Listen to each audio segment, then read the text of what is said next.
Good day, everybody. Welcome to another episode of Ramble Shrapnel, where today we will be expanding a little bit on the topic that we had for, I believe it was episode 7. But the topic was survival and survival tools. So, for this episode, I'm again joined by Mackie, which is I feel is only right because he was in the original episode with me, and I think that he can provide a lot of insights about survival and survival tools. Say hello, Mackie. Oh, I'm glad I'm only here because of my in-depth knowledge of engineering and survival tools. I'm a utilitarian, dude. Like, if I didn't have a use for you, you wouldn't be here. Let's be honest. Oh, I would choose my someone else who's dependency. more useful than you. Yeah, There's don't. definitely a lot more selection out there, I definitely know. Yeah, so don't bank on me having you around in a zombie apocalypse either, because you have to be. You gotta you gotta earn your keep, my friend. Too true, too true. Yeah. Okay, so based on one of my favorite comments that was provided in response to this episode by someone who wished to be anonymous. I don't know why, but yeah, I mean the internet is a big and scary place, but yeah, so they've chosen to remain anonymous, and this person said that they thought it would be best if, or not best, but interesting if what, well, if in a scenario where the plane that we were on with the original survival episode crash landed, or not crash landed, splash landed into the ocean, and everybody else died except for us. And we had access, well, we, in our geniusness and intellectual superiority, planned for a survival scenario. And so we have our travel kits, but for some inexplicable reason, like a shark came and ripped it apart or whatever, our survival kit was not fully salvageable, but only one item was. And we have to survive with this one item. It can be an item of our choice, and I think it's best if it is. But yeah, one of our items from the survival kit is an item that we have to survive off of in the ocean. Just one query to add on to that, because I'll probably will die first because I'm not the greatest of swimmers. Don't get me wrong, I can swim, but if I had a choice between like if I had to run for my life or swim for my life, I would do run for my life over swimming any day. And do we have something to keep us afloat, like or do we have to like make sure that our item keeps us afloat? Okay, now we're getting to the brass tacks. I think that, granted we have to survive, that the item should be able to help us float as well. Okay. Well, Oh, but this this makes is things so open. difficult. This is open to discussion, bro. What do you think? What do you think it should be? I feel like if I was in the plane and I kind of like looked out the window while screaming my head off and wishing and praying to the Lord knows heaven, I would immediately grab either the life preserver, because that's something that you would have on a plane generally, because they always talk about keep in mind that your life preserver is underneath your chair. Keep in mind, don't only pull it once you're outside the plane, etc., etc., and all that kind of stuff. So it's either that, or maybe we get like the little emergency kit raft. Because some planes, I don't know why, maybe we're on an army plane or something, um, has that little like inflatable raft, and you pull that, but it doesn't have like any of the tools or resources. So you would still technically be trying to survive in the middle of the ocean, but like you said, if we say like we couldn't, when we went back down a second time, the sharks kind of posed too much of a threat, and we only could pick up one item to swim back onto the raft. I don't know. You the host. I have to abide by your rule, your ruling. Well, I think, granted that we barely survived the flight and we were the only person that survived the flight, I think that maybe the survival vests or something were inaccessible, or something like that. I don't think that we would have had the foresight, or nobody else would have had the foresight to get the flotation device. Yeah. Let's True, say very true. let's say the airplane nosedived straight into the water, and for some Ish. reason it didn't float, and we were able to get out of a window while everybody else just like slowly drowned or something. I don't know. How? Okay, two things to add on to that. Okay, so if this plane, planes don't normally float, because they are generally made of heavy steel, so that thing is sinking quick. The only reason that it would keep afloat is if the oxygen was still there. And secondly, I'm not sure. Have you seen the size of like windows and planes? I doubt you. Okay, first off, I Okay, you're imagine you overthinking this. being. You're overthinking this. We only have so much time. We've got to get to the items, my friend. Okay, let's do it. Let's do it.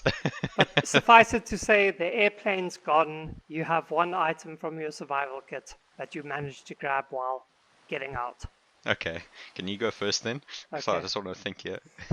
Okay, so this might surprise you, first of all, because there are quite a few useful tools in the kit that I could use. But when you come down to it, there is one thing that we would never be able to survive without for more than 3 days, and that is fresh water. So I think that the most useful item from my kit that would help me survive would be the water purifier that I chose, which The was medium one where it was the size of like size of the, what did you call it? The metal kettle thing? exactly. That thing's heavy as heck. Yeah, but Okay. it's 1.5 gallons, right? And if that's empty, then it will float. Gotcha. 1.5 gallons is like 5.7 liters. So it'll float if it's empty. And then while it's filtering, like when I need a glass of water or something, then wait, it has a storage capacity. So I could fill it with salt water up to, like, let's say a glass of salt water, so that it doesn't completely take up the air capacity of the filter, and then it will store that same amount of fresh water for me, and then I could just like get a glass of water every half hour or every hour or something, and that would keep me alive, and it would be a flotation device. Mm-mm. How would it be a flotation device? I'm just like picturing you on this giant cylinder, or so not giant, this middle cylinder that you're proposing to use, and you're gonna like, while you like saying, I'm thirsty for a glass of water, you open it up, it floods with water, and now this thing filled with water because, keep in mind, you have to fill this thing with water. It has a And tap. you're It just has gonna a tap, sink. though. Yo, but how? Okay, how would you put the water in the container while kind of your body is pretty much submerged beside your arms? Okay, let's Google the weight of this thing. No, what I'm saying is that how do you fill it with water? Is there like like you're gonna open the lid, right, to kind of put the salt water in there? And then once you open that lid, you're not going to be able to control the flow of water because now you're not in a raft. If you're in a raft, you probably could like use it as a bucket and then put it on top of the raft and use the tap. Then I'd say cool. But then using that as a flotation device, I'll be impressed if you could make that float while full of water. Well, think about it. I could even hold it upside down and float like that if I really make. That could work if you get the oxygen. Yeah? But then you're not going to be drinking from it. I don't need to drink from it all the time. Just flip it over. No, that's very cool. I like that. I like that answer. But I actually do need to know how heavy it is because I could probably open the lid and hold it above me if I could swim strong enough to lift it up so that like only a little bit of water goes into it. So let me just check. Jeez. Have you thought of what you want to have yet? Yeah, I do have. I'm looking at my list here. It's only 3 kgs. I could lift that thing while swimming, while treading water. No, you. For like No, for like you could 5 not. seconds, for like 5 seconds. Yeah, 6 true. pounds. So are we just like competing against who would survive the longest with Yes. our item? We're not looking for days here. We're So, looking at. so Oh what crap! you're looking at though is 3 days, because I can survive Oh. 3 days without drinking, right? No, but you can't float with that You thing. can't. You That can't item survive. is sinking. You can't survive 3 days without floating. I mean drinking. So you gotta. Well, you won't be able to drink with that thing. You gotta top something with fresh water, my friend. Okay, first off, I don't think it's 3 days, but I definitely agree with you that look, the water purifier would definitely be a top choice. Look, if I was on a little raft or I had a life preserver to kind of keep me afloat, so I don't have to consume too many calories, I would do what you did and possibly take my hand water filter because that at least I don't have to put it into there and I can like slurp out of the ocean directly. But from my list, if I'm considering your situation, like first off, I doubt you're gonna float on that thing. I would love to see you try. Okay, audience, if you can pay Jotun enough money to buy this thing, and then he will go to a deep swimming pool and he will attempt to survive the situation while attempting to try to float in this thing. I say he sinks to the bottom of the pool. He thinks he all floats. I love to see if that's true or not. But yeah, long story short, I think from my items here, I don't have anything that would prevent or aid me too much in the situation because if I went for my waterproof top, I would just consume myself and I'll get caught in my like own little trap. So I'm gonna have to go fishing net. While I'm floating my back, I tie the fishing net to like my leg or ankle and catch fish as much as I can, and Why then would I sync with a flotation device if you wouldn't sync with no flotation device? That's illogical. because you ever tried lying on your back? You can still technically lie on your back without wasting too much of your So energy. then I could also do that. So why would I sync? Yeah, but you wouldn't be able to. You wouldn't be able to hold that with a 3 kg thing on your stomach. That thing would be pushing you down, An and you empty wouldn't be 3 like kg floating. thing with That thing. volume of air in the middle. Yeah, 3 kgs. You think that this thing is able to pump air into like a proper vac thing? Does this thing have a pump? Sorry, does this thing pump? Do you like pump the thing from one side into the center, and then you use the tap to go out? Okay, Daddy Google, can 3 kgs float with 6 pounds of air? But how are you putting this air in? That's why I'm disagreeing with you because the fact is, how do you pump this thing into the container that's enough compressed air that will allow it to float? If you just open the thing and say go in air, close the lid, it's going to be at standard atmospheric pressure. That thing is sinking, my friend. If you're able to pump it or like press it, like if it's able to kind of like suck the air in and keep sucking. I can put my lips to the tap and drink the water out of But that's what I'm saying. Does this thing, because maybe I just don't understand your machine well enough, is that does this thing have like a little suction device that's able to suck the air around it and keep sucking to a certain bar or pressure? It's not Because if it does, it's not an air jet. no, it doesn't have to be. Like if it is able to suck air, like you can pump, and you have like a little pump device, like a bicycle pump, and you can pump, then cool. I agree with you. That thing will float. But if you just open the lid and said air, close the lid, it's not going to do anything. That thing's going to sink, and you're going to try to keep this thing afloat.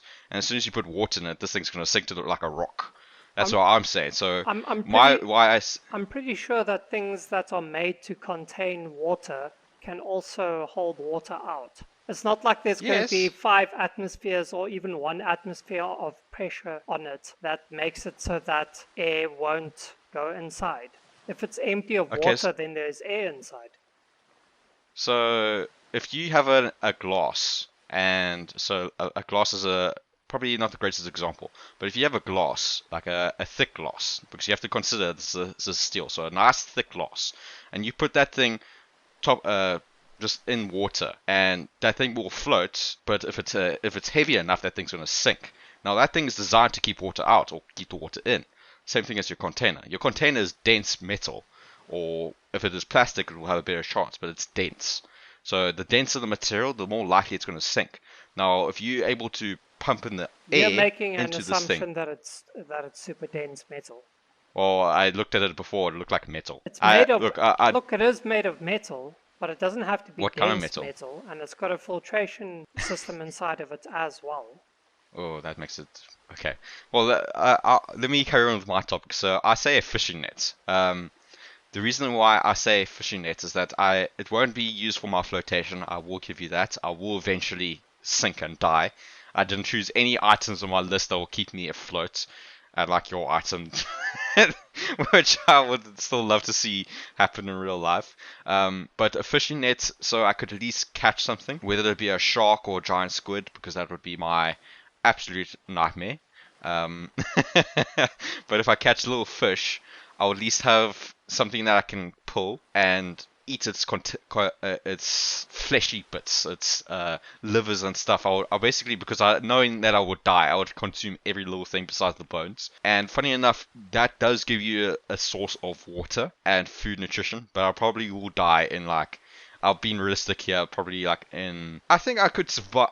No, I don't think so. I think like a day and a half, maybe 2 days. And that's been optimistic. That's if I don't feel like, you know what, this is not worth it here, guys. But that would be my ultimate terror. That is one of my biggest terrors that's ever, like, if you put me in that type of survival situation, I would curl up in the ball and cry myself. That's one of the worst survival situations possible. If you just left out of the plane, sure you survived, but now you're in the middle of an ocean and nothing to see for miles, kilometers even. Oof. What do you, jeez, would you feel, like, I feel like the fear of just that situation would just get me. I'm not sure, Yoten, are you also in the same boat? Oh, sorry, I'm super deep into researching this thing about making my thing float. Sorry, what were you saying? Would this survival situation really put you in? Would this being in this situation, like just being in the middle of the ocean, would that put you in a dread of fear? Because I feel like even when I played Subnautica, I would Oh, just, yeah, jeez, I would just trying to overcome this fear of like not land, but nothing around you, just pure sea all around you. definitely. And both of us, well, first of all, both of us are limited by staying awake for long enough for us, less you, more me.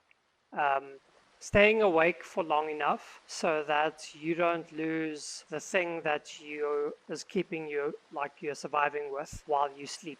Mm. And then there's also the factor of sleep itself. So I mean, you could Oh, like drape the net over you, and then it wouldn't just like drift away. If I fell asleep with this flotation device, then like eventually I would let go of it or something. And granted, ugh, this is taking for granted that we stay lying on our backs while we sleep, which probably wouldn't yeah. be the case. But my one could casually just drift away, and then I wake up and I've got no more water to drink. But I think I could stay awake for 3 days. Yeah, if I Yeah, was I think hungry we enough. yeah, I think we would all. I would fortunately have like a little alarm system, so like tugging my leg, and but just like if you, I'm not like that was one of the scariest things for me in Subnautica is just me looking straight down in the dark abyss. uh, Oh no, dude, Thalassophobia. that gives me the willies. Yeah, Oh, definitely. that just gives me the willies. Yeah. No, that's nothing to scoff at. But one thing Ugh. in your survival kit that you could have used as a flotation device is a waterproof top, because you could like tie the corners together, or you can make like a makeshift balloon just by taking the edges and holding them together with your hands, and then that would be a flotation device. Although no other needs I though. was thinking that, but I was thinking that, well, but that's the thing. Like the problem with the waterproof top is that if I go in the center of that thing, and keep in mind, you said no flotation device, or sorry, no external flotation device. Me going inside that, if I start like flailing that kind of thing, that thing's gonna wrap around my arms or legs, and it's gonna pull because now this thing's got water in the base of it, and it probably will float. But I feel like I would waste so much energy and time trying to make this thing float with like my bare hands, and if I had the feet of monkeys, I probably would be able to hold all four corners and say, yes, I got something that wants to pull me down. You So I feel can like at the You can tear it with your teeth. You can tear a strip with your teeth, use it as cordage to to make it like a tie on it or something. Tie it to your ankle, and then pop goes the weasel, and you've got a flotation device. I I think like how that you're so optimistic. we would be desperate enough to tear canvas top with our teeth, dude. I really want you to go to a pool and try the like. Look, I will go do that. I will go buy a non-professional top and just like putting yourself like arms deep in water and then try and you're busy kicking and floating and you trying to do these weird actions and movements trying to there. I would look at that top and I would pick it up and it'll be filled with water because one end will be sinking, the other side is there. Because again, I pulled this thing from the freaking plane. And you know clothing gets heavy when it's wet because it's all drenched and becomes thicker. So I'll be like swimming across above the water and breaking water with this giant tarp on my arm, flip it over the side, and then me starts sinking. I'm Okay, like, so okay, now I we're have to getting figure out how to close to unravel the the thing. end of the episode, everybody. We'll let you decide whose survival item is actually the one that's going to lead to death the fastest. Because yeah, apparently Mackie's poking holes into everything now. I'm pretty sure he was poking holes into his own solution as well. Oh, big time, big time. We've got the perpetual pessimist over here, Mackie, who nominated a fishing net, as Yes. something that will keep him alive in the ocean with nothing else. And me saying I've got a water filtration barrel, basically metal barrel, and I say that if it's empty it can float, and I can fill it up little bit by little bit for water, fresh water, and suck it out of the tap whenever I want to drink. You decide, audience. And don't forget, guys, this is only a little snippet of what we covered in the main episode of Ramble Shamble. Again, guys, if you like this little kind of introduction to the channel, if this is the first time you're actually listening to Ramble Shrapnel, again, this is only the little bits and pieces from the main episode. The main episode is a lot more entertaining. A lot more entertaining and just as ridiculous. Okay, so thank you for joining us today, everybody, and we will see you soon for another episode. Bye-bye. Bye.